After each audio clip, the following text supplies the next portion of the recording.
ఫ్రీక్వెంట్గా మోషన్స్ అవుతున్నాయి, బరువు తగ్గిపోతున్నాను, ఏమీ తినలేకపోతున్నాను, డాక్టర్ దగ్గరికి వెళ్తే ఎండోస్కోపీ, కొలనోస్కోపీ, అల్ట్రాసౌండ్ అన్నీ చేయించారు, మందులు ఇచ్చారు, కానీ తగ్గట్లేదు.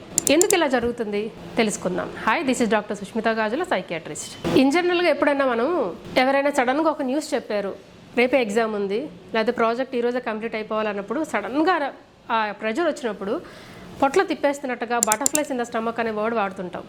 ఎందుకు అంటే మనకి మూడ్ స్టేబుల్గా ఉండటానికి సెరటోనిన్ అనే పదార్థం ఉంటుంది. ఇది 90% మన పేగుల్లోనే ప్రొడ్యూస్ అవుతుంది. గట్ బ్రెయిన్ యాక్సిస్ ద్వారా ఇవి కోఆర్డినేట్ అవుతూ ఉంటాయి అనమాట. అందుకే సడన్గా మైండ్ అనేది స్ట్రెస్లోకి వెళ్ళినప్పుడు పొట్టలో కూడా డిఫరెన్సెస్ మనం చూస్తూ ఉంటాం. కానీ కంటిన్యూస్గా జరిగిందనుకోండి, ఆ ఒత్తిడి అనేది బాగా పెరుగుతూ ఉండే రోజులు వారాలు అయ్యేసరికి ఆ ప్రభావం ఈ పొట్ట మీద చాలా ఎక్కువగా పడుతుంది ఆ సెరటోనిన్ కెమికల్ వల్ల.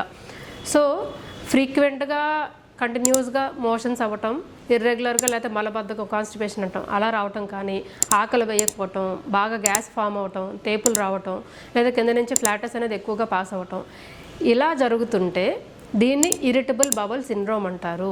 ఇది యాక్చువల్గా పేగుల్లో ఉన్న ఇబ్బంది కాదు, అందుకే స్కాన్లు అన్నీ నార్మల్, ఎన్ని టాబ్లెట్స్ వాడినా తగ్గదు.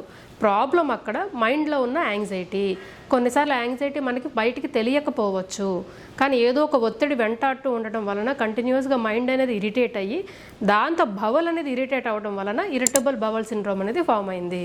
సో దీనికి మరి ఏం చేయాలి?